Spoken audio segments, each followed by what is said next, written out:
And correction is an addiction. It might as well be one of the 7 deadly sins.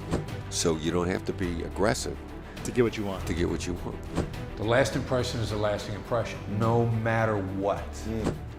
Everything in life is a negotiation. And in this video, former FBI negotiator Chriss Voss breaks down the secrets to getting anything you want in business and life.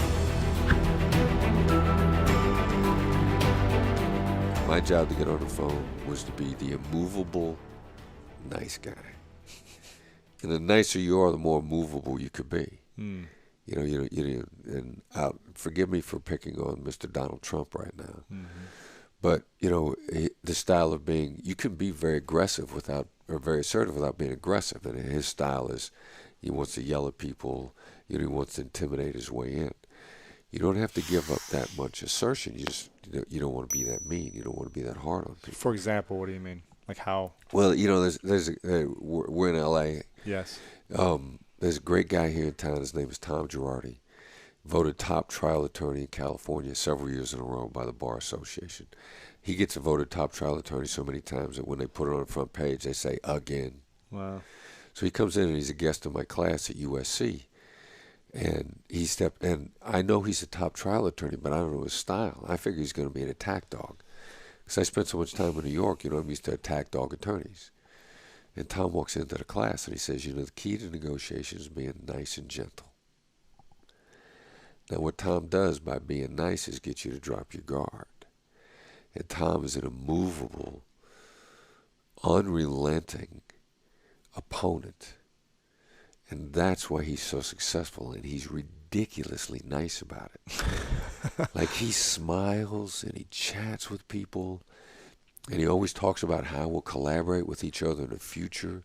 You get into an argument with him, and immediately he'll bend it, where he's talking with you about how you and I are going to be successful together 10 years from now, or in the future, which is the same thing a hostage negotiator does. Like, if you're barricading a bank, I'm going to say, my first goal is to get you out of there alive.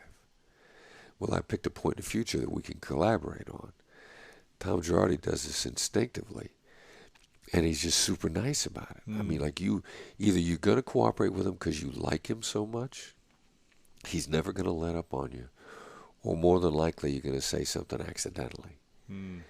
And he gets people saying stuff accidentally, and then he doesn't jump on you if you say something accidentally. Right. He lets you say so many things accidentally.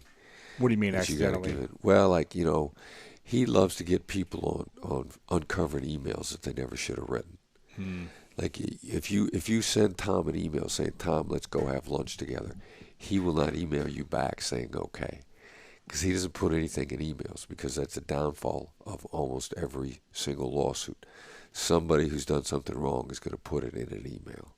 Wow. And Tom knows if he's nice to the other side long enough, he's going to figure out where those emails are. So, and that's what people do all the time. You know, lawsuits are uncovered. People get into trouble with what they put in emails. When they say, hey, they send an email to somebody else. They say, hey, we shouldn't be doing this. And a person sends an email back saying, like, yeah, it's okay, nobody's ever going to find out. Oh, my gosh. In today's day and age, people put stuff in emails.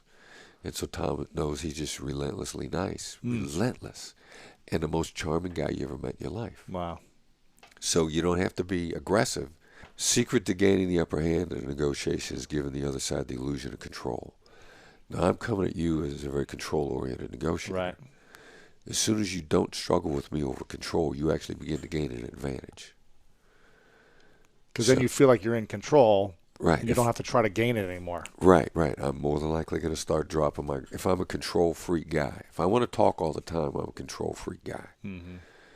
Control freak negotiators who want to talk all the time, they feel out of control when they're not talking.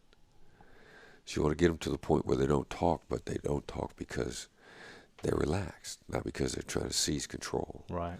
So you did a real nice job with that. Now, the only thing, another thing that we teach is, see, you're not going to give me a car.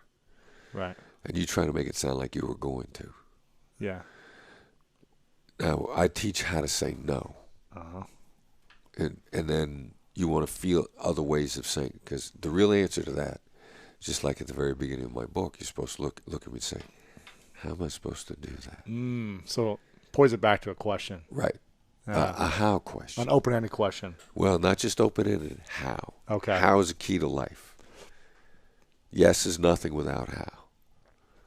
See, if and you could also start talking about how without talking about yes. So just say, would I even How say? you could say, how would I do that? Would I say I'd love to get you what you need? How would I do that? Just Or how don't would even- I do that? How would I do that? So give them the control to figure out the solution. Right. How am I supposed to get you the car in that time frame? Because that's what you're trying to express. There actually is a time problem here. Right. In 60 seconds, how am I supposed to get you a car? Right. That's different than we can get a car. We just need 60 more seconds. Right. We need more time. Yeah. Right. Because Okay. now I think you're ducking me. Okay. But if you instead you say like, how am I, of course the cars are out here right away. But first of all, I gotta tell everybody what we're gonna do. I don't need anybody to get surprised. Let's talk through the details of how this is gonna get done. In the meantime, what got you here in the first place? How do you find yourself into this kind of a situation? How do I make sure I get you out of there alive? The succession of how questions. How am I supposed to promise to get you a car if I don't know that she's going to come out alive? You take what you want and make it the path to what I want. How am I supposed to get you in here if it doesn't benefit me also? Right. So as soon as in any negotiation, what I want is now a means of getting what you want, then that changes the dynamic right away. So how do you deal in a negotiation with the kind of person who has to win, who has to get everything they want? They're very controlling, alpha, Right. and it's their way or no way. Well, getting everything they want is actually third on their list. First of all, being in control is number one on their list, and that's emotionally satisfying. The second thing is the alpha type, which is, we refer to that as the assertive. The one thing that's more important to them than actually getting what they want is being respected and making sure that you know everything about what they're coming from. So, and it's a classic guy who's working for his boss and said, you know what, my boss didn't do what I wanted him to do, but he heard me out. Or she heard me out. I can live with the direction that we're going as long as I know that my boss knows my opinion. And so that the assertive type of negotiator, it's really more important to them that they felt that they conducted themselves respectably, that you respected them, and that you knew what they were coming from. And once they know those things, they'll actually soften up on what they want. If they feel disrespected, they'll probably be more frustrated and angry and demanding. Right. So you have Because to when respect. they're very demanding, what they're really saying to you subtly is, I want you to know how important this is to me. Right. I want you to know how important I am. So how do you meet that person? Just come to them with respect or with calm, or you could say, look, you're impressive.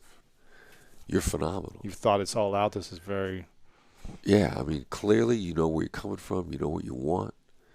I'm lucky to be talking to you at all. right. I mean, if were I to sit down with Donald Trump, I would in fact be lucky to be in the same room with him. That'd be the first thing I'd say to him. I'd say, Stroke his ego. You're an American icon.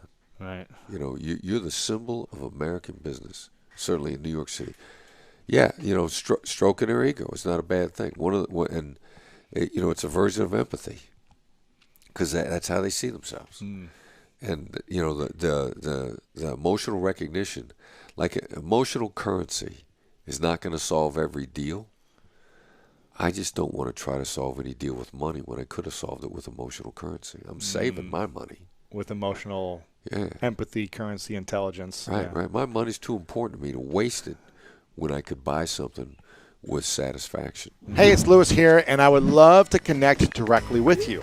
Text me the word YouTube to my number 614-350-3960 to receive weekly inspirational messages from me.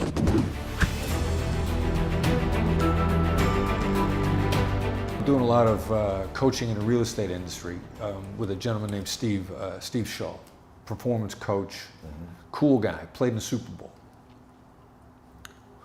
one of the people that have completely adopted our approach in real estate, and this is just human dynamics, so this is not limited to real estate. Since she changed her approach about 10 months ago, she's gone out on 80% fewer appointments. Real estate appointments. Yes. Yeah. Gone out 80% less. Have cut the same number of the deals that she did the year before. Wow. 80% less work, same number of deals, and her deals are much more profitable. How? Is it the pre-questionnaire? Is it the There's a little initial bit of phone call? an elimination. How do you eliminate upfront whether or not somebody is either accidentally on purpose never going to do business with you and not burn the bridge? How do you figure that out? The simplest way is if you were buying my service, if you were looking for negotiation training, Yeah. in the first conversation, I'd say, Lewis, Harvard's out there, Wharton is out there, Karras is out there. I got a lot of great competitors. I mean, these people that are really good. Why me? Why would you ever? I was a hostage negotiator. Yeah. Why would you ever come to a hostage negotiator to learn how to negotiate? Now you're going to do one of two things. Because why triggers defensiveness in every human being on the planet? If I'd have said, Lewis, why'd you wear those shoes? Right. Your first thought is like, what's wrong with my shoes? Yeah. And you might say, because I like them, because they're comfortable. Right. It's defensive. You know, it's funny you say that because my mom, I ask her why all the time. And Guys are crazy. She says to me, she says to me 6 months ago, I stopped answering why questions. I go, why? So, but it's interesting. So why is why? Globally, the word why always creates defensiveness on anybody we ask it. Now, you may not always be accusing them when you use the word, but if I've done something wrong, you're going to say, why'd you do that? Yeah, it's the That's worst. everybody's first response when they think somebody's some. And so we hit it enough, we're always defensive. So, but if I say, why would you do business with me? If you're going to do it, you're going to defend it. You're going to say, well, hostage negotiator, you negotiate under pressure. Interesting. So you reversed psychology. It's a little bit of reverse psychology. Wow. So either you're going to give me the reasons right away, because I've just hit an emotional button in you. I've actually hit two. I've created defensiveness, and also it gives you think I need to be corrected, and correction is an addiction. It might as well be one of the 7 deadly sins. I can trick you. I can get you to tell me so much more if you're correcting me. I can get you to say things to me that you would never say to me otherwise. Interesting. I don't think I've ever thought of this. So when That's why we do what we do. So I think I actually started doing this unintentionally, but I didn't know, I wasn't saying why necessarily, but I remember I had this high ticket mastermind called the Greatness Mastermind for the last 3 years. We actually just put it on pause for this year because I'm putting my effort and energy into other things. But I noticed the time it took from year one, I was doing all these phone calls to sell people to get into the mastermind. Right. And it was a $35,000 price point. And it worked fine because people applied, they showed interest, and it worked, year one. Year two, I remember I said I'm gonna do no phone calls. I'm gonna save my time. Because I was spending an hour on the phone selling people, but just making sure they were qualified, but it was a lot of time. Yeah. Year two, I said I'm only doing emails. And I'm gonna essentially get them to enroll themselves in it for me. And I started asking certain questions. I don't think I was saying, why me when you can go to this mastermind and this coach and this. I wasn't saying that, but I was more asking them to enroll themselves in it for me. Say, what's the purpose of you joining? And then the last year, I did something similar. It was just like, I had someone else on the phone say, why do you want to be a part of this? With Lewis specifically. Yeah. Not saying there's all these other options, but just going, why do you want to be a part of this? And then he would listen to them say why they wanted to be a part of it. But I don't think I had the perfect system the way you talk about it, but I think and I never had to jump on a phone call, I never had to do an email, and people just enrolled in a higher price point every year. which was powerful. Yeah, it makes sense. I like this approach to saying, you know, there's all these other options out there. Why do you want to be with me? I mean, we never badmouth our competition. Right. I say they're great. Why me? Now, the other response is going to be, now, here's what you're really looking for. These are the people that you're not going to do business with. If somebody looks back, you say, well, it's up to you. Yeah, I like that. Yeah, you convinced me. Yeah. Well, and in point of fact, that's a defensive reaction on their part. Vision drives decision. Somebody sits down with you and they don't have a vision of doing business with you in their head already, you can't put it there. Really? You can't inception them? No. Well, no. You can. I need to diagnose whether or not there's anything in there. Yeah. Well, if it is, also, I mean, the return on my time. Like, I get people that want to do business with me right now. Yeah. Because your most valuable commodity is your time. You were just talking about time. What do you and I have? It's exactly this. What's our commodity that's equal to Warren Buffett's? Yeah, can't get it back. Warren Buffett's got 24 hours, we got 24 hours. Yeah. You can't get it back. So I could chase a deal for a long time, or I can take the deals to people that are ready to do business with me now.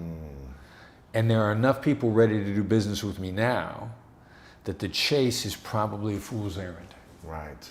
Now, coming to that is really hard.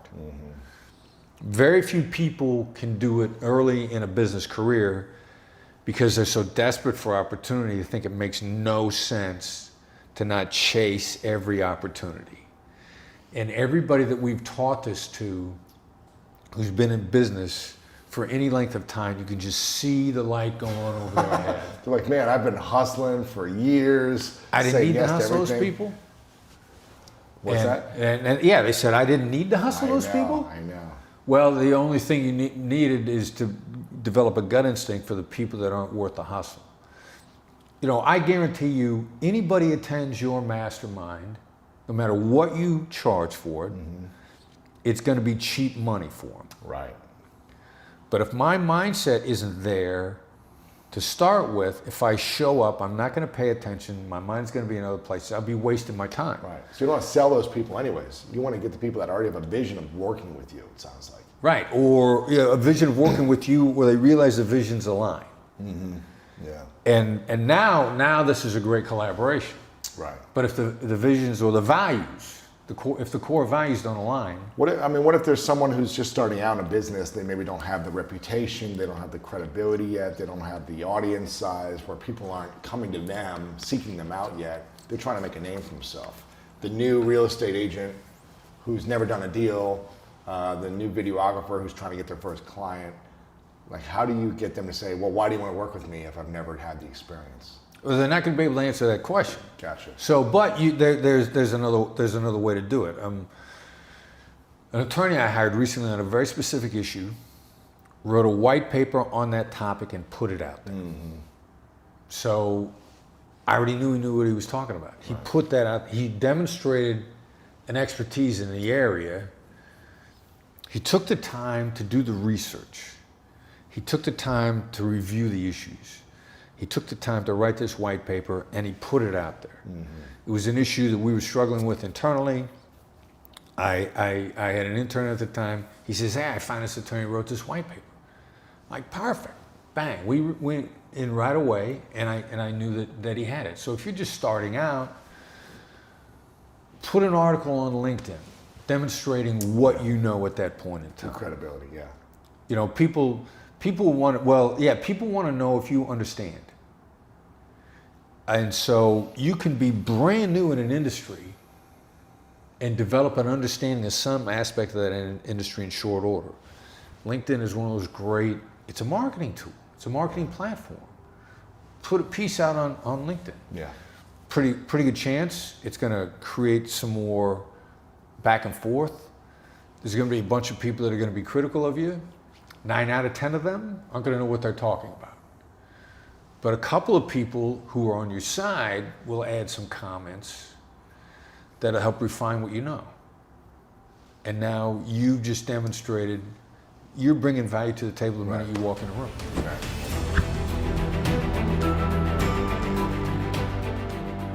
What are the characteristics that make a great negotiator in your field, and also how do those translate into the business and relationship world, just in general, outside of? Well, let the other side go first. Most people they're burning with their argument.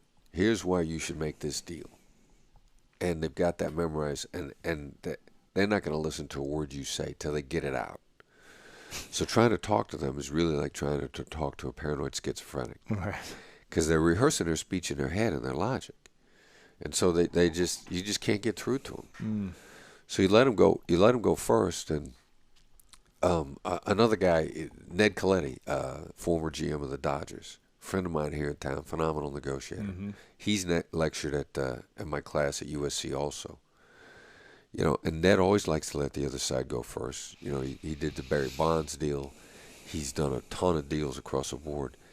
And Ned says, well, in a 2-hour phone call, there's going to be 90 seconds of solid gold, where the person I'm talking to, based on changes that they made in their tone of voice and the adjectives that they used, I mean, he's got an instinct for it. He couldn't identify. He just always say there's 90 seconds of solid gold, and I'd say, what is that?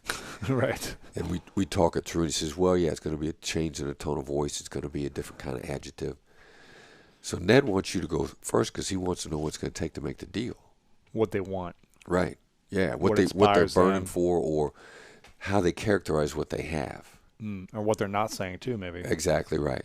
What someone has failed to say is often a lot more important than what they have said, which is why I give it a little thought in advance. All right, what are they gonna say if they've got this? So I actually like to look for more of what they haven't said, what's glaringly missing, and that's going to take. I'm going to need you to walk through it a couple of times before that jumps out at me. Okay. Who are the most difficult people to work with then? Would you say it's the alpha people, or would you say it's the uncertain people, or what type of people are hard to work in negotiation with? You're talking about a little bit of a tight match, and that has a tendency. It's a little bit based on how bad I want to make the deal. Like, I don't like liars, or I don't like the most difficult people to work with in the long run are people who haven't thought anything through, which is as bad as a liar, only their heart's not in the wrong place. They don't know what they want specifically, or they don't know how they're gonna get this done. Which is, again, we go over and over again. I go over and over again. Yes is nothing without how. And the person who thinks like yes is going to make a deal. Well, yes is not going to make a deal because you got to have how. How are we going to put this together? And someone that doesn't think things through, a lot of times, they're actually kind of dysfunctional on their own side. So they'll make promises they can't keep, and they have no idea they can't keep those promises. Right. And so when they take your deal, you think you've done a deal with them, they take it back to their company, and their company goes like, no, we're not doing this. This is a stupid idea. We can't do this. Sure. And that happens a lot. I think in the private sector, I've heard from a number of companies that fully 50% of the deals that they make that don't go through get killed internally because somebody cut a deal for them and they took it back to the company, and the company says, no, that violates our terms and conditions. Right. We can't deliver on that basis. So you're dealing with someone who just has doesn't have a clue as to what's going on their side. Sure. There are a lot of people like that. When you're making a business deal, what do you recommend as the amount of time to consider the deal before saying, yes, let's do it? Like, here's the deal points. Here's what you want. Here's what I want. Okay, should we sign it right away? Should we give it 24 hours? Should we take it to our team? Should it be a week? What's like kind of a standard, you think? Unless you've got something in line ahead of time. The company name is the Black Swan Group because we believe there's black swans in every negotiation, which is something you didn't know, that as soon as you found out, it's going to change all the parameters. The deal. Gotcha. So you sit down at the table to find out the unknowns. Huh. And it's impossible to research all the unknowns. Plus, a lot of the unknowns, I'll find them a lot faster if I just ask you. Right. And I could research for 2 weeks something that I may be able to get you to tell me about in 10 minutes. For example, what do you mean, something you'd want to ask? I'm speaking to for a long-time client, and they have another firm that I've been affiliated with doing a different block. When I found out they were doing that block, I could subtly reach back through my network to find out what the competing / partnership firm of mine is, what they're charging, or I could just flat out ask them. Well, I need to get the information. A lot of information you got to get by not asking. You got to trigger it. The phrase "ask good questions," it's really get good information. And a lot of times you won't tell me stuff if I ask. But if I act like I already know, or if there are other ways, hostage negotiators trigger information without asking questions. And hostage negotiators get that information and make you feel good about giving it at the same time. So give me an example, either in a hostage or a business deal, what that kind of trigger could be. Well, it's going to be some sort of a statement. I might say, look, I'm sure my competing company's charging you twice as much as I am. Oh, and then they'll tell you the answer. They'll want to correct me. Oh, actually, no, it's the same, or actually you're getting a better deal. Never underestimate the other side's desire to correct you. Wow. Because it makes people feel powerful and smart. You're going to want to feel smarter than me. One of my clients is negotiating a deal for a commercial office building in South Carolina, and it's almost 100% occupancy. It's in a mixed-use historic area, so it means the building can't be knocked down, and nobody can build in it because it's an historic area. Mm-hmm. And so the building's basically impossible to replace, and it's 100% occupancy. It makes no sense to sell the building. So they're genuinely thinking, why is the seller selling? First of all, you can't ask why, because why makes people defensive. If I look at you and I say, why did you wear a black shirt? Your instant thought is going to be like, do I got to defend the black shirt? Why I'm doing it? Yeah. So you need to find out why, but you can't ask why because it makes people defensive. So what would you ask there? Well, then again, you don't want to ask at all because if you're smarter, you change your whys to whats. And it's more likely they'll respond if you say, what's making the seller want to sell? So, what is causing them to do that? Mm-hmm. Not why are they selling? But instead, what my student did was he said, well, seems to me the seller's selling a cash cow because of a disbelief in the market fundamentals and the future of the building. No, let me correct you. This is why I'm doing it. Exactly. And the other side went like, no. They got a couple buildings that are underwater. Now, I can't imagine a real estate agent answering that question ever. I mean, this is highly confidential. Right. Proprietary information. My seller is desperate for money is what the answer was. But because it was a correction, and people love to correct, they'll correct you without thinking it through. It's an involuntary response, a desire to sound smarter than you and to be right and correct you, which is a burning desire in most people because it makes me feel smart and more powerful. And I'll seize every opportunity to feel smarter and more powerful you at the table. Gosh, it's like chess. It's emotional chess. Emotional chess. I love this. How do you take criticism? Not well. I've never really been good at it until, I wouldn't say I've mastered it. I think I've gotten better. Over the last 6 years, I started to really say, okay, let me not react to this criticism. They probably have some good intention they're trying to tell me, and maybe there's some truth there. So let me start to listen to the feedback or the criticism and say, okay, how can I be better? Is there any truth in there that really resonates, or are they coming from a place of anger of their own thing? Criticism is mostly fear-driven. By the person criticizing. Right. Yeah. Yeah.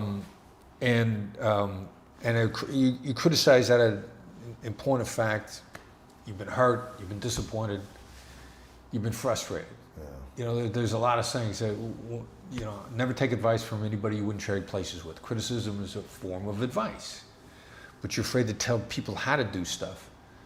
So you just criticize what they do. Mm-hmm. Some people, and then it becomes an addiction for some people. Criticism is not a great behavior. I know you've heard the phrase, nobody's doing better than you will ever criticize you. Right. They'll mentor you. Right. So, first of all, how do I take criticism?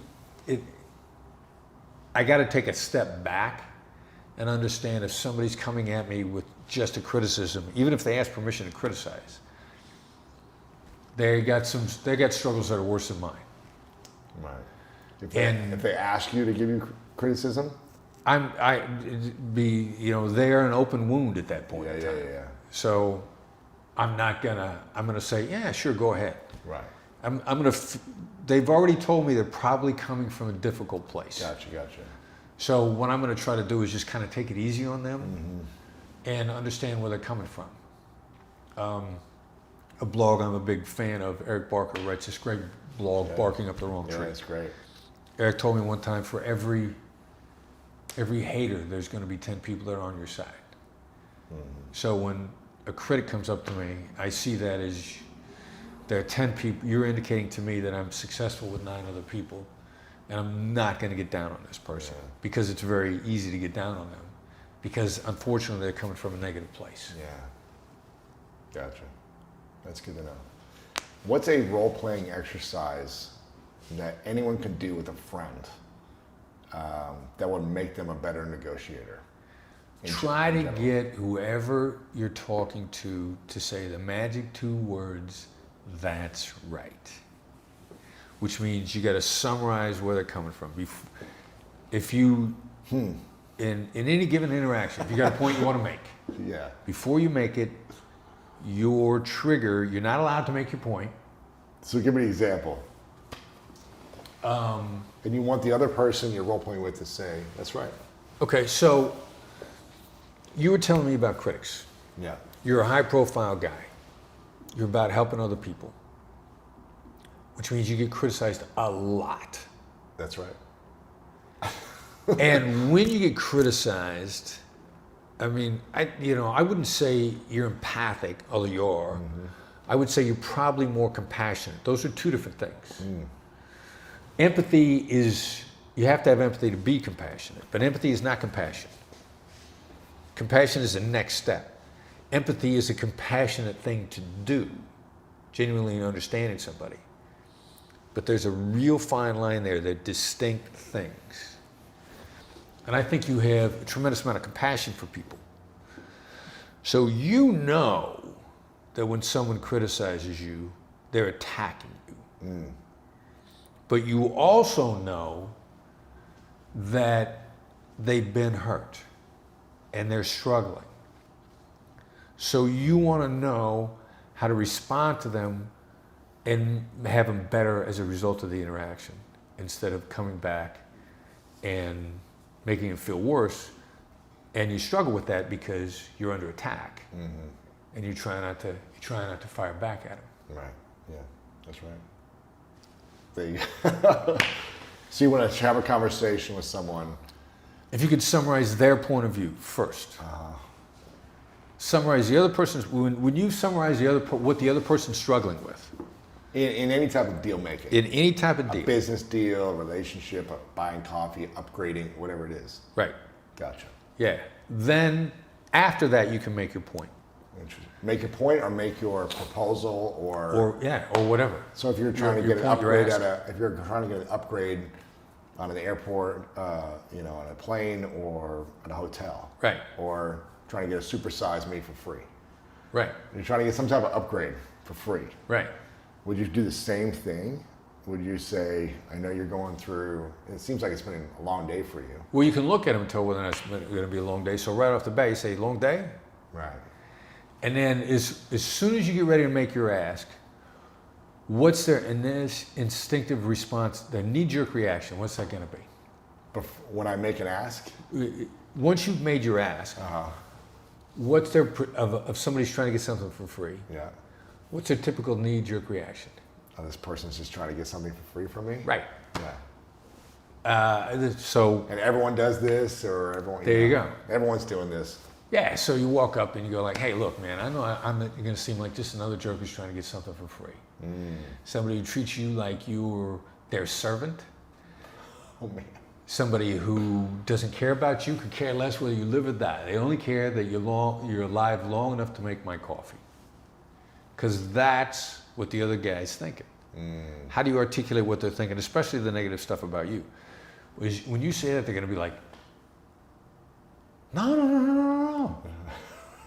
But what you did was you just woke them up. You snapped them out of the negative loop that's in their head. Because the last guy come in and said, yeah, I want it, and I want it now. And I hate waiting in line at Starbucks. Do you do this all the time, all day long? Are you constantly in the game of negotiation with people? It's that, that I brushed my teeth today just because I brushed them yesterday. You know, I genuinely, I got to keep my skills up because it's either stay even, decline, or get better. I want to keep my skills up. The mercenary in me does it because I got to keep my skills up. The missionary in me does it because I actually care about people. Yeah. I just assume that you had a good day. Yeah. You know, that my interaction with you didn't leave you worse. Mm-hmm. That my interaction with you left you better. Everybody we encounter should be left better by the interaction. How important is the intention before you walk up to the coffee shop, before you go to the hotel, before you get on the phone with the other business owner to make a deal, before you have a conversation with your partner about where you're going to dinner? Do you set an intention first? Like walking into the hotel, you're like, this is what I'm going to say. This is the result that I want to get out of this. This is the way I want to leave people feeling. The intention, the intention is, you know, I want you to have fun with the interaction. The other person. Yeah. I want you to have fun. If I'm playful, if I'm intending for you to have fun, you know, I'm in a department store. Yeah. I'm joking around with the guy behind the counter, and I go, tell you what, you know what? How about if you give me the employee discount? Right. Give me the employee discount. I'll say it like that. Give me the employee discount. And the guy in the store says, if I give you the employee discount, I'm going to have to pay for it myself. Really? And I go, I'll pay you back. I said it just like that. He went and he started walking around asking people how he could key it in and get me the same discount without having to pay it himself. He walked around the store for 10 minutes. Really? I saw him walk up to a manager. There's a manager shaking his head now. He's going to someone else. And then on his way back, another employee walked up to him on the side, whispered in his ear, and he went, okay, and he walked up, and I get 30% off. Wow. But you didn't pay him back. It was just like a playful. I just, I just was being playful about it, just being silly about it. And what's the best way to get an upgrade at a hotel for you? All right, so slightly different take on the approach. Yes. My son does this all the time. My son, Brandon, runs my business. He's our best negotiator. He prides himself when we all come into a hotel, he's got to be in a better room than me. And I'm the boss. That's hilarious. And as far as I'm concerned, I'm paying the bills. Yeah, of course. He got an upgrade in a hotel one time that I couldn't even get on the floor. You need a special key. Yeah. Key code. Yeah. Me and the other guys were going, hey, we'll come up to your room. He goes, no, I got to come get you. Wow. I said, no, we'll just come knock on your door. He goes, no, you can't even get on the floor I'm on. He paid less for his room than I paid for mine. Wow. And I'm the boss. Wow.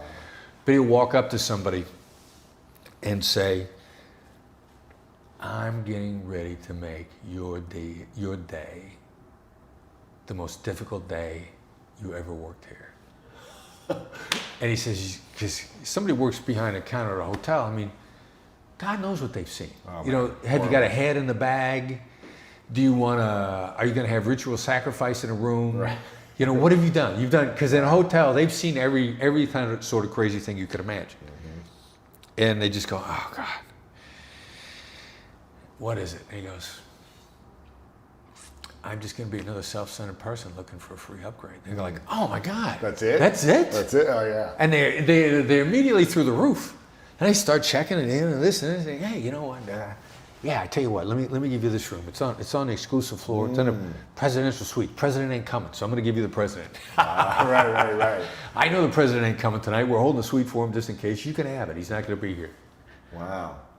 I remember from our interview the last time, I think if my memory is right, you would say one of the strategies is leading with like being challenging in a certain way, or I'm going to be demanding a lot. Isn't that something that you taught? Well, to a little bit, yeah. Something that way, right? I'm gonna if I know you're gonna react negatively to my ask, I will give you a preview that makes it look worse than what it's gonna be. Yeah. So what do you call that framework? For lack of a better term, it's emotional anchoring. Emotional anchoring. You know, we don't do price anchoring.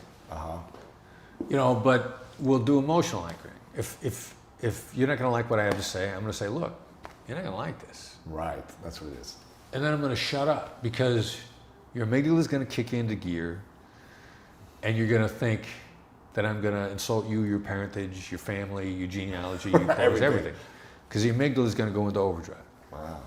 So that whatever I ask for after that is going to be relief. And I'm doing that also because I need to keep an eye on how you feel when we're done. Not as much how you feel at the start, but how you feel when we're done. So you want someone to be, it's okay if they start off in a lower energetic or negative attitude, as long as when you finish, they feel like, okay, it got better over time. Yeah, you feel good at the end. The last impression is a lasting impression. Interesting. And that's unavoidable. Yeah. It's what we refer to as a law of gravity. Huh.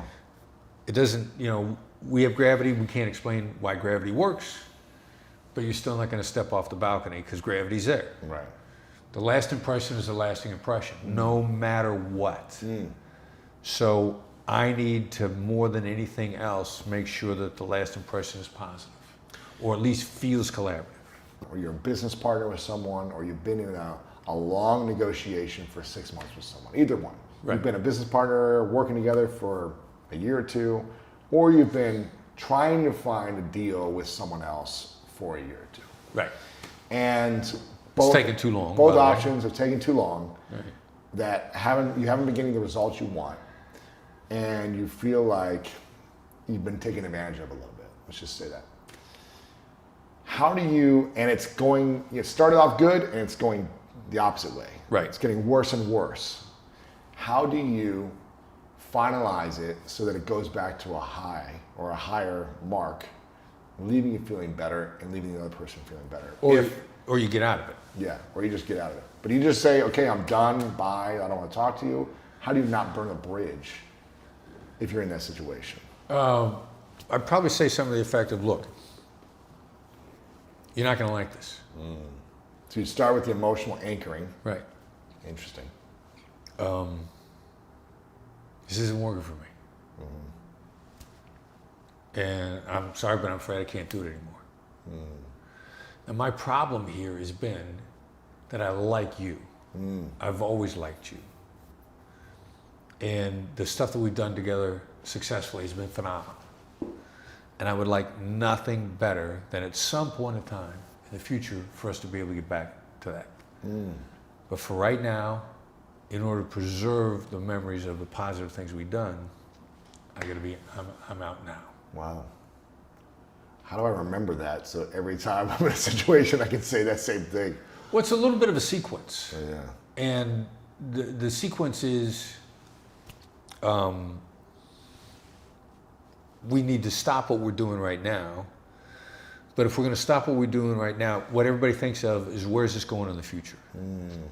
So I gotta create a point in time for the future that we're both happy with. So there's still a bridge. There's still an opportunity for the future. Yeah, maybe it's a year, maybe it's never going to happen, but you keep it open.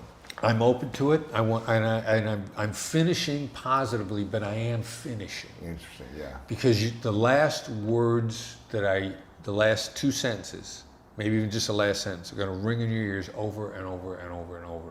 Because that's what your brain is always going to go back to, the last impression. How did I make you feel at the end? I make you feel valued, and you're going to appreciate the fact that I walked away without calling you names. But I walked away. Right. It's hard to do. Yeah. It's hard. Get your practice in. You got to do practice, yeah. You work on it a few times. Most of the time, what people have at the end is the battle for the last word is when the last word is a cheap shot. Right. That's when people screw you too. Hang up. Right. Right. And I'm going to call you back. Just say screw you right back, and then I'm going to hang up. Yeah. There's a battle of the last word's a problem and the last word's a cheap shot. But when the last word is a positive thing, it's not a problem. So always end with positive words. Right. Even if you feel taken advantage of, even if they hurt you, even if they screwed you over, whatever, you should always try to end in a positive way. Yeah, without question. Because if you're talking to them, then your goal was to resolve things and to have a great relationship. Now, you might say that at the very beginning of the interaction, but it's more important to say it at the end. My goal was always to have a great relationship with you. And if we could get out of this dynamic, that would be my goal again. But right now, I'm out. But understand that at any point in time when we could go back to working collaboratively, I'd love to do it. Oh, that's good. Yeah. And so usually what it is take what you said at the beginning and at least say it again at the end. That's good. Yeah, I like that. What is something that you did as a hostage negotiator with terrorists around the world that you use today in just common interactions? Is there something that you did at the height of like this intense conversation that you do on a daily basis? Pretty much everything we've been talking about. Yeah. You know, I'm gonna make a verbal observation on how they're processing things. You know, it seems like. It seems like, it This is sounds important. like, it feels like you'll Yeah. say all those things. Yeah, yeah. That's the bread and butter of great hostage negotiation. Really? Yeah, It's having them be seen or heard, yeah. feeling understood. You know, people are taking actions to make a point. What happens if you can make the point without taking the action? They're taking actions to make a point. Right. And you're saying you don't need to take that action because I hear you. Yeah. Let me see what happens if you, and it makes no sense at all. But I'm going to take probably 90% of a terrorist agenda away just by making them feel heard, making him or her feel heard. Then I'll deal with whatever I have to afterwards. But let's say I could only take away 10% of their agenda by making them feel heard. Yeah. What if I could only take away 1% of their actions by making them feel heard? That's worth the investment to me. It's worth it. Let me see what's left over after they feel heard. It's less fingers they're cutting off, less people they're blowing up, whatever, right? Yeah, one way or another. Yeah. What's the best approach? Say I'm looking to buy a company, right? I'm looking to acquire something. I really like this software, this tool, this agency. I want to buy them. What's the best approach without seemingly or thinking like, oh, if I come to them like I'm too needy, I really want them, then I'm giving them all the power. Right. What's the best approach of someone that wants to buy something? Yeah, completely counterintuitive. What are all their arguments for making you pay the high price? State them first. Because what that actually does is it leaves them with nothing to say. So 8 Mile. Right? Very nice. Right? Exactly right. 8 Mile. Yeah, we used to use that clip from 8 Mile all the time. So good. Articulate everything they got to say. So for instance, if I'm an agency, you want to buy me, right? My company. Yeah. What would you say? If I'm like, my business is growing, we're getting all this attention, we're helping clients with big results, we're growing as fast as possible, and you're like, wow, this company's really growing. We got to get them now before they're too big. What would you call me up on the phone? Do you write me an email? Do you meet, hey, I want to meet for coffee? What's the best approach? In person, email, phone, video conferencing. If you could have it any way. All right, I'd say, look, I'd probably say right off the bat, like I'm completely blown away with what you're doing. You guys are phenomenal. You're on the upswing. You guys are killing it. I'm gonna seem like a cheapskate. I'm gonna seem like I'm trying to get something for nothing. So emotional anchoring. Yeah. Is it a ridiculous idea for us to talk about you selling me your company? Wow. Getting something for nothing, is that what you said too? Yeah. Wow, okay. Because I've started off with appreciation. Yeah. I've lowered your expectations of me. And see, the last thing that I did also was I did what we refer to as a no-oriented question. Instead of saying, would you like to buy? Would you like to talk to me about selling your company? I'd say, is it a ridiculous idea for us to talk about you selling me your company? And what if I say, yeah, it's kind of ridiculous? And we're done. I never had a shot to begin with. Oh. See, this is about keeping me out of deals that either I'm never going to make or I don't want to make. So it saved you 6 months of your life potentially in a 2-minute phone call. Right. But if they say, yeah, we're growing super fast, it'd be hard for me to really want to sell right now, but you know, if you made me a great offer, I'd be open. And I'd say, sounds to me like there's just no way that I'm going to be able to ever make you happy. Because I need a great offer. Yeah. If you say something like that to me, what you're actually doing is trying to get a really high bid out of me to soothe your ego. You want to go back to the the board, employees team. and say, you know what, we're worth $150 million, and I turned it down because in 5 years we're going to be worth $450 million. Wow. So that kind of a question is, you want to bid for me to make you feel good.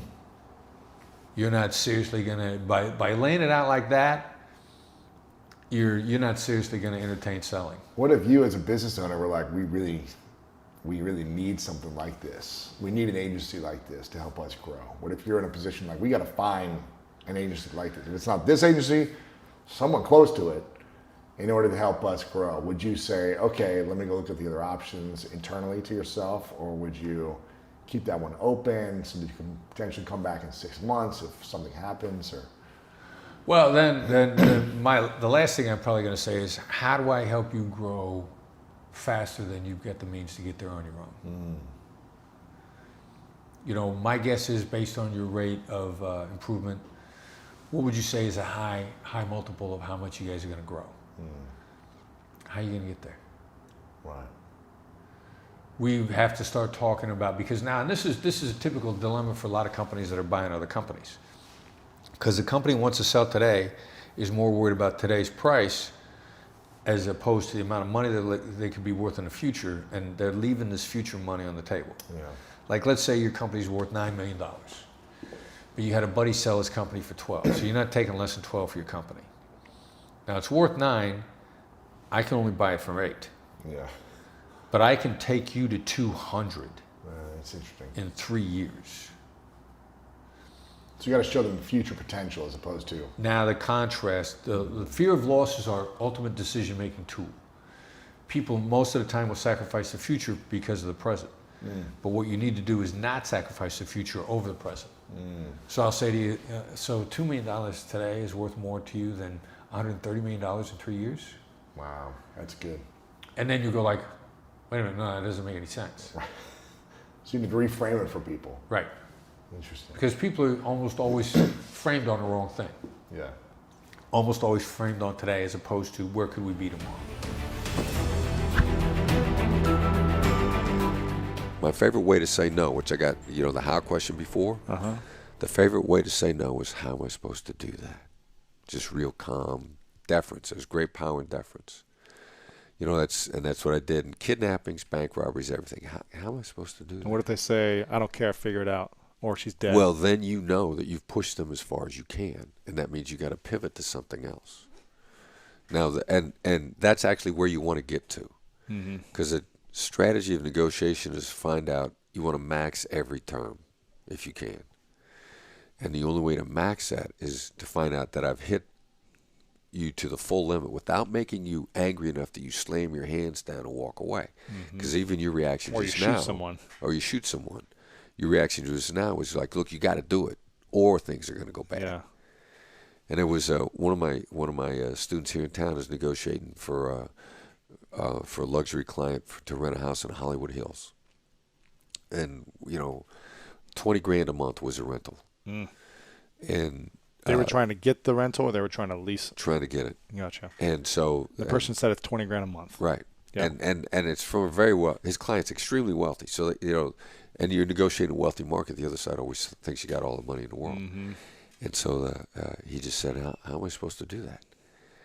And they said, okay, well, and they shifted the terms, and they cut the price, and they moved a bunch of other terms around. Then they negotiated for a while longer, and then he said, again on the price, he says, how's my client supposed to pay that? And the realtor says, if your client wants a house, he's got to pay it. Bang, you got a deal.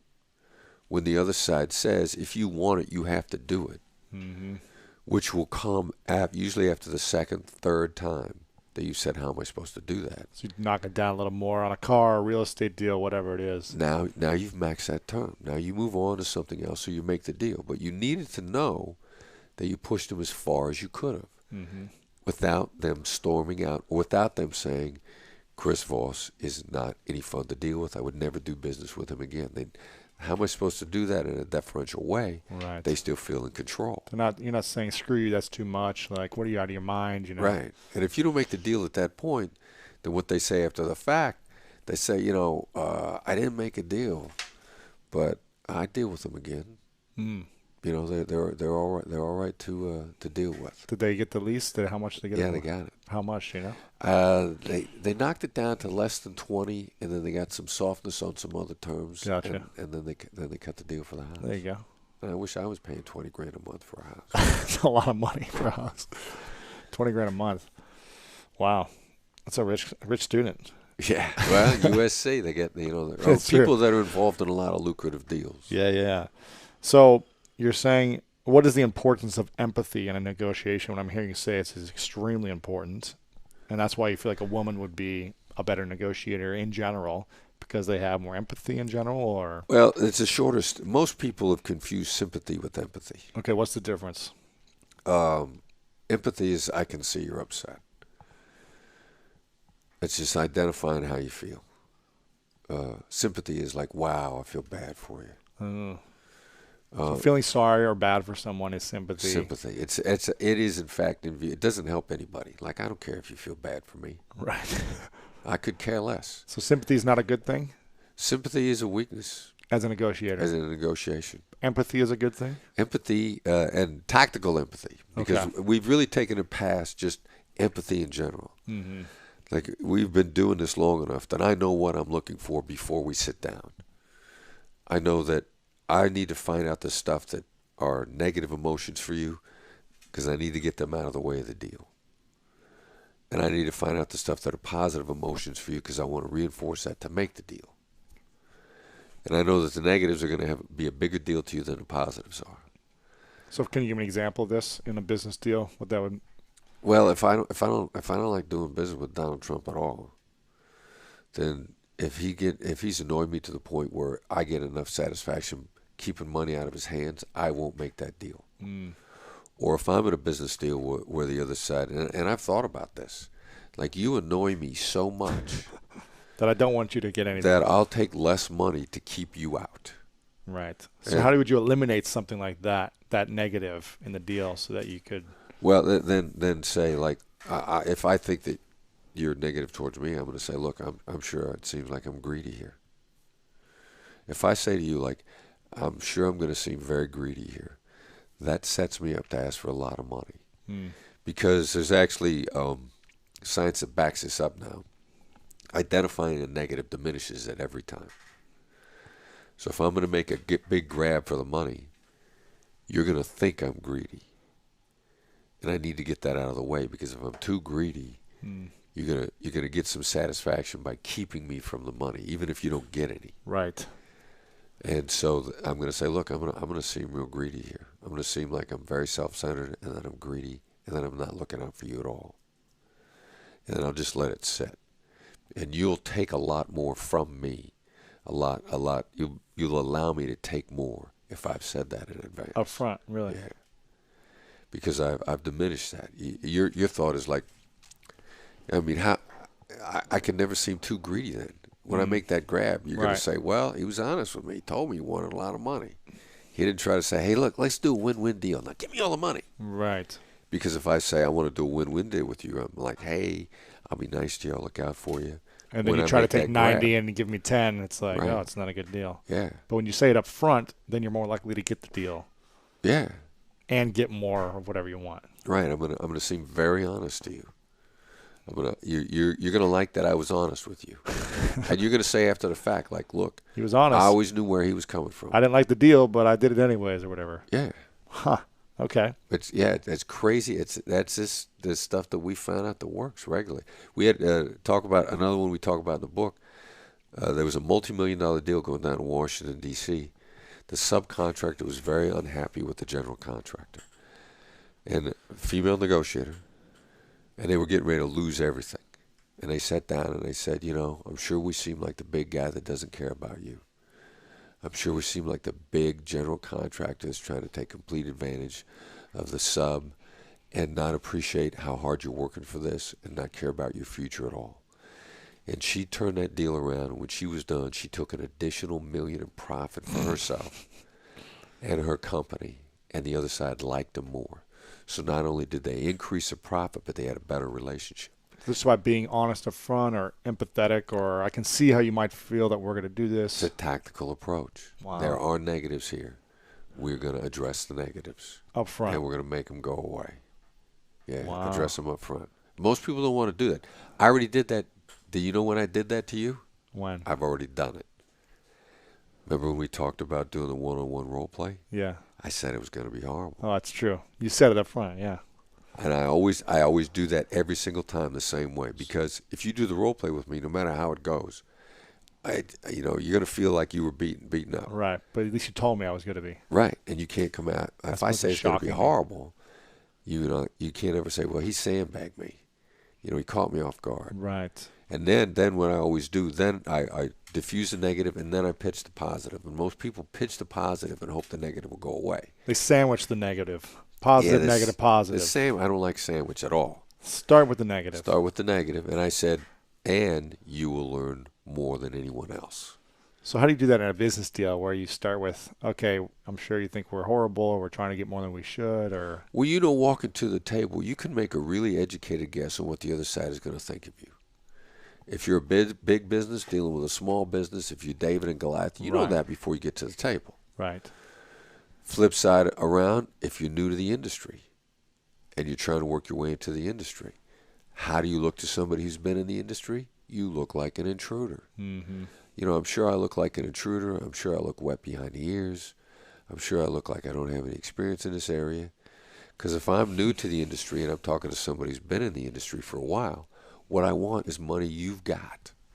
I want a piece of your pie. It's a nice big pie here, and I want to take a big bite out of it. Right.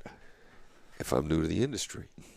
And so, it doesn't take a genius to talk it through and go like, yeah, somebody who's new to the industry is trying to hammer their way in. They got no respect for people that have already been there. And I'll say that, I'm sure I look like an intruder here. So how do you frame the positive afterwards then? You go, I look like an intruder, but. And then I'll say, and there's money to be made here that wasn't there otherwise. Because if I'm new to the industry, especially if I'm bringing a deal in, I'm bringing you found money. The worst thing I could do is say, hey, look, I got some found money for you. Right. Let me bring this to you. Sure. You're going to be like, you ain't bringing me nothing. I'm fine.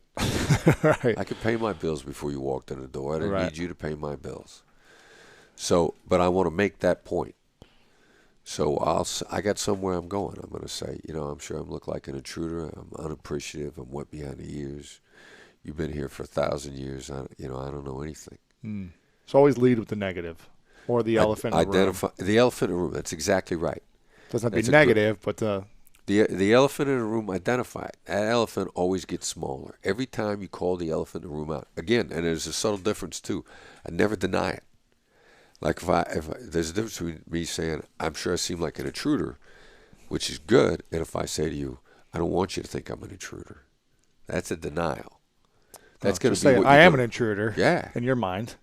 Yeah. I'm coming into this new. I'm coming to this. Yeah. Denial magnifies negatives. There's a subtle difference between denial and observation. And if I say, look, man, I don't want you to think I'm an intruder here.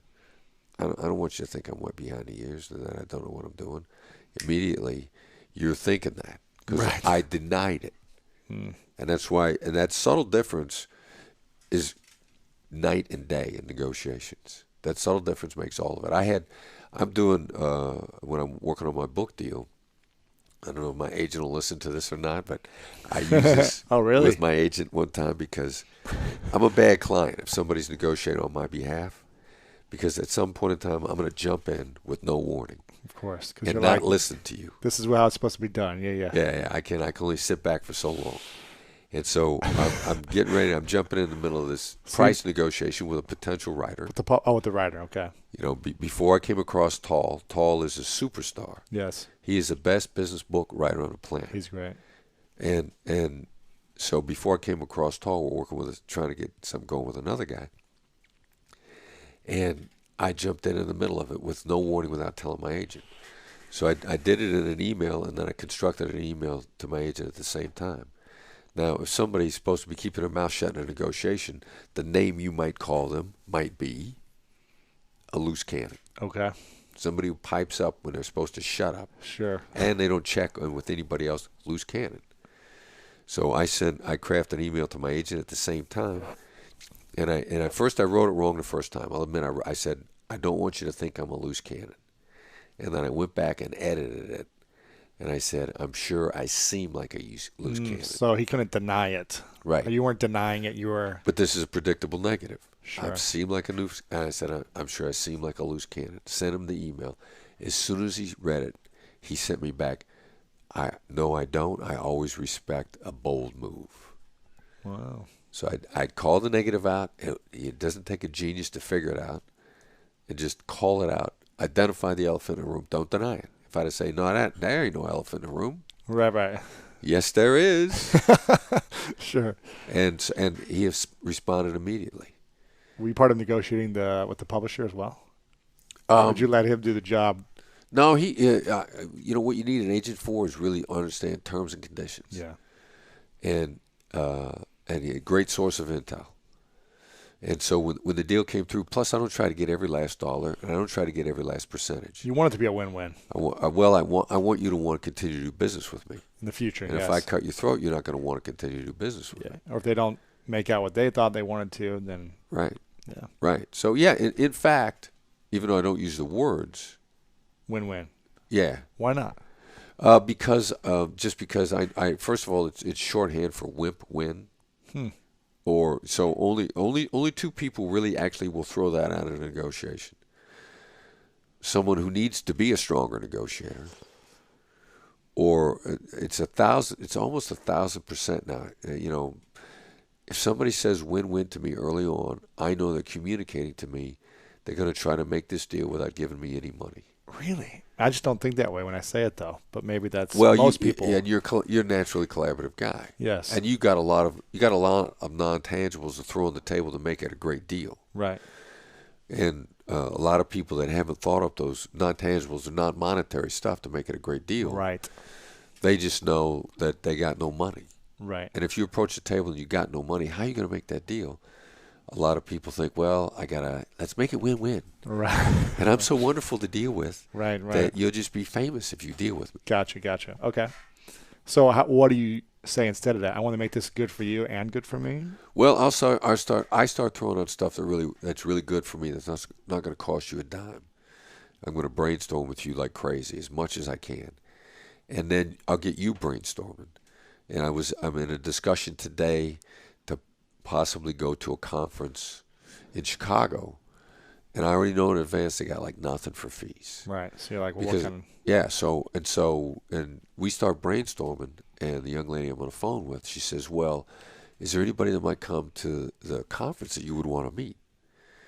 And my thought was, I don't know who's at the conference, but I do know, I think a profession that wants to get better at negotiation is not afraid to admit it, are baseball scouts. I'm on a plane with a baseball scout just yesterday, and he's saying, like, look, as a scout, I'm out signing prospects on these $1 million deals. We could have a several $100,000 swing in a given deal. I'm not a negotiator. I'm a scout. So it occurs to me that these scouts are out there trying to find talent, and then they have never had time to become better negotiators except by finding out the hard way. You can learn my stuff really fast. I gave this guy a copy of my book. I said, you know what? Read the first 10 pages. If you can't use it, then you don't ever have to talk to me again. In the first 10 pages, you learn some stuff you can use right away. So I'm on the phone with this girl for this conference today, and I go like, all right, look, I think I could really help out professional baseball organizations to their scouts, maybe not their GMs who are doing the $100 million deals, but put me in a room with the guys that are doing $1 million deals. And I said, so if you know anybody for the Cubs or the White Sox, just give me an introduction and we'll talk about it. That'd be worth me going to this conference for nothing if I get a good introduction to something that'll lead me to business. Yeah. And she's like, she says, I'll check into that because she's right there. Yeah. And they're running a big conference, and it's very much good for Chicago, and it's good for business people. And most professional sports franchises come to know that what's good for the community is good for them. So then it becomes, in effect, win-win. Right. I just don't use those terms. How do you become the smartest person in the room? Look for emotions first. Emotions? Yeah. You know what? If I figure out what's driving you, like if I tell what you're passionate about, and you're passionate about getting better, and you're passionate about helping other people, and you're passionate about healthy competition, and you are fueled by a great feeling of achievement and competition at the same time. And you're more likely to do stuff and engage in activities that fuel both of those things at the same time. Right. And the openly competitive people are either openly competitive because competition makes it feel good, or it's a defensive thing. And you need to know the difference between somebody who attacks you because they're being defensive and they're afraid they're going to get hurt and they're very fear-driven. Yes. And a person that's attacking you because they're just very competitive. And a very competitive type just likes competition, makes a great ally. Whereas a person who's attacking you out of fear, they're not good long-term allies, because they're gonna feel at some point in time they got to screw you before you screw them. Wow. And so, understanding the distinctions in those drivers, those two people look almost exactly the same. Like I dated, I had a phenomenal social relationship with a woman who was in real estate here in town 3 or 4 years ago, and she was fear of loss, overwhelmingly fear of loss driven. In relationships, in business, and everything. Right. She was always just horrified that she was getting cheated, and she didn't have great business partnerships. She was very successful, but not a lot of great partners. And it's a slight change. You know, there's a 2 millimeter change there between the competitive because they like competition, or the aggressive assaultive because they're afraid of getting cheated. And I need to know those differences, because it's going to tell me what kind of a partner you're going to be. How do you know those differences? Just by being aware, listening, and yeah, you know, the emotional intelligence comes to you really fast once you start looking for it. right. That's why that some people are really good at cold reads. One of the classes I'm teaching at Georgetown right now is a really brilliant young lady who's Afghani, and she loves a cold read. Starting to make educated guesses about somebody real quick. Yes. And she's talking to a cab driver the other day, and a cab driver turns around and looks at her and says, "Did my wife send you?" Because she guessed the guy's daughter's name. She guessed a lot of things that were accurate about his daughter and his wife just based on a quick interaction. Wow. And for her, it was a game, which is another thing. If it becomes fun for you, you pick it up faster. Right. So you can get really good at this as soon as you start trying to look. And it's amazing. It'll also go away quickly, too. Yeah. You got to watch It's a it. muscle. Yeah. Atrophy. Exactly right. Yeah. You got to train on it. Wow. What's a word you never say in a negotiation, or the worst thing to say? Business deals or personal relationships, or Depends upon what's coming out, whose mouth it's coming out of. like, do you ever say no, or do you ever say? You know, I might need to say no. I like to let no out a little at a time, which is actually, how am I supposed to do that? Is the first way that I say no. That's no, without saying no. Right. That's saying no to what's on the table, but not no to you. Let's figure if we can work this out.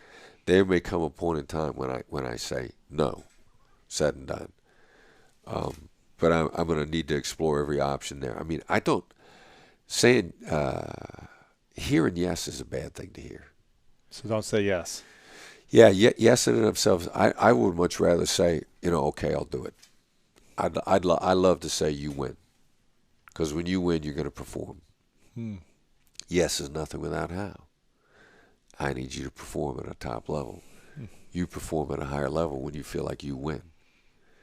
If you look at me and we make a deal and you say, okay, well, that's a resigned okay, and we're going to run into trouble when we go to implement, because the minute anything bad could happen by your inaction, there's a phrase, never be mean to someone who could hurt you by doing nothing, which nearly everybody can hurt you by doing nothing. Right. So saying, okay, I'll do it. Right. Or yes, you win. Or you win. Right. Right. Yes. I want you to feel like you won. You win. So you got the better end of the deal. Yeah. Because are you going to hold to the deal if you got the best end of the deal? Of course. You're going to love it. You can brag about awesome. Yeah, I got the better end. Huh. Right. So you win. Okay, I'll do it. You win because you both of them together. If I say it, that's good because you won. If you say it, it's bad to me because you feel beat. I don't want you to feel beaten. Right. Which is one of the real big problems with negotiation because since I've been helping people get better at it, like I get more stories. A guy says, "Let me tell you about this deal. I had them over a barrel. There was nowhere for them to go. For all intents and purposes, I took them hostage." Well, I guarantee you that the person they beat was as passive aggressive as possible on the implementation of that deal. They didn't feel good about it. Money on the table. They didn't feel good about it. Right. Huh. Right. So always make the other person feel like they got the better end of the deal. Right. Right. They won. And they won. And it was their idea. It was their idea. I like your idea. I'll do it. Something like that. Yeah. Okay. Yeah. I mean that's really good. And so that's why usually the one word answers of yes and no, those are also frequently misunderstood too. There's three kinds of yeses. There's commitment, confirmation, and counterfeit. Huh. And most people are used to getting lured into a trap with yes.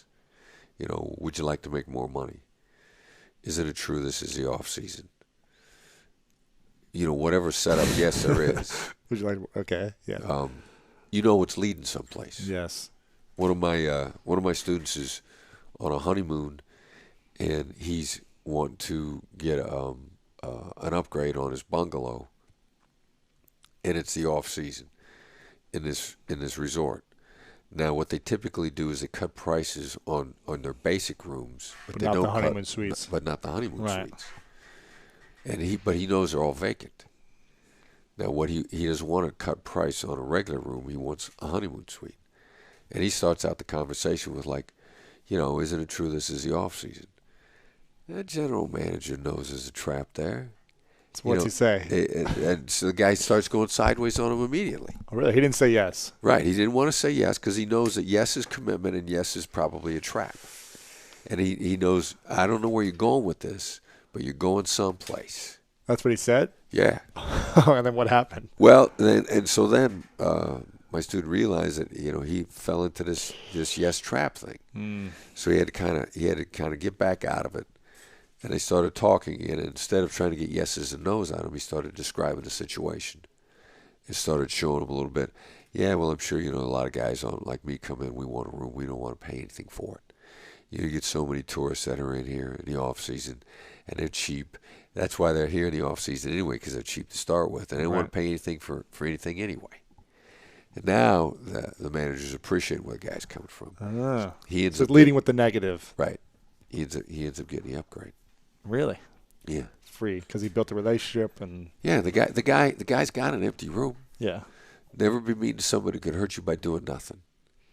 Not giving you the empty room is doing nothing. Mm-hmm. You want this guy to give you a favor, and he doesn't own the hotel, and those rooms are normally vacant anyway. So his owner, whoever owns the hotel, they're not mad at him because those rooms are empty. They expected them to be empty. Yeah. So he's got options. Ultimately, you want to make the pitch like, you give me that upgrade, I'm going to be a fan for life. I'm going to tell everybody how well I was treated. I'm going to tell all my friends about this. Something I've done for the last 10 years, a friend of mine told me this line that he's like, if you ever want an upgrade, if you ever want something better in the deal, use this line. And I swear I've been using it. Maybe it's been wrong, but I'd love your opinion. All right. I say, what's the chance you can help me with this? All right, so that's a what question to start with. What's the chance? Two things about that I like. First of all, it's a what question. Yeah. And secondly, what's the chance you can upgrade me? You're elevating the person when you're asking for help. So you're giving them power, right? Right. The opportunity to have power. Right.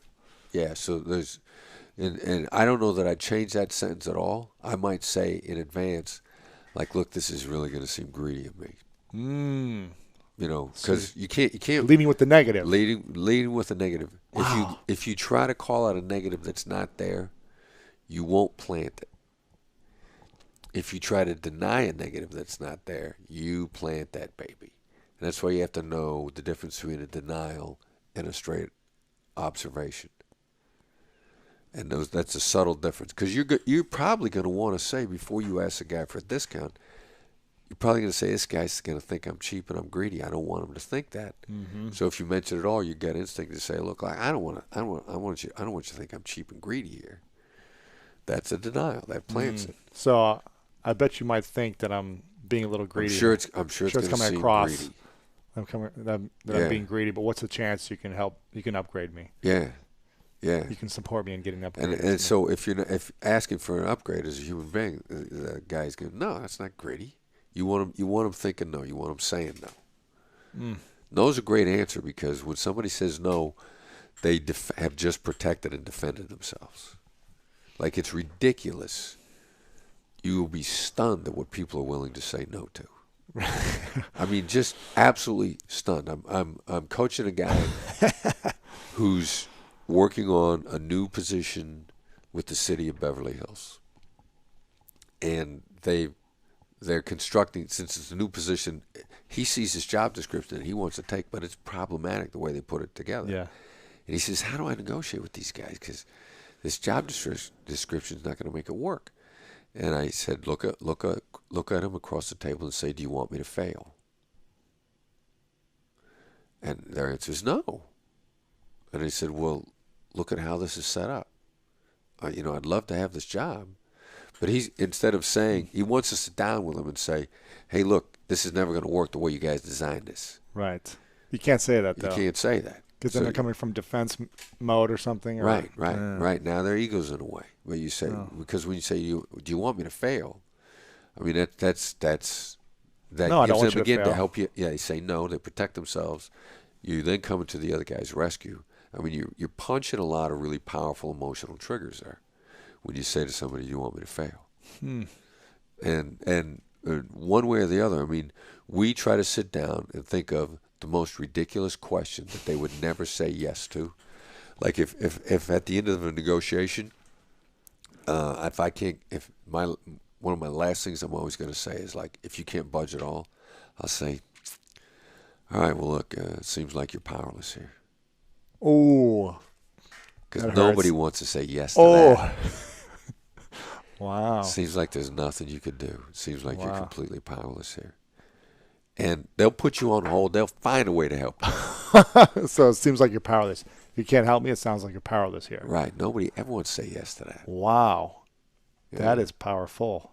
Yeah. Do you use that a lot when you're at the end of any phone deal, bill or anything or something? At the end of any deal, if we haven't come to an agreement that I'm happy with, that'll be the last thing. I'll say, it seems like there's nothing I could say. And it seems like you're powerless. It seems like nothing that you could say to them to get what you need. Right. Or for them to move the deal points, and it seems like you're powerless. Right. They're powerless. Right.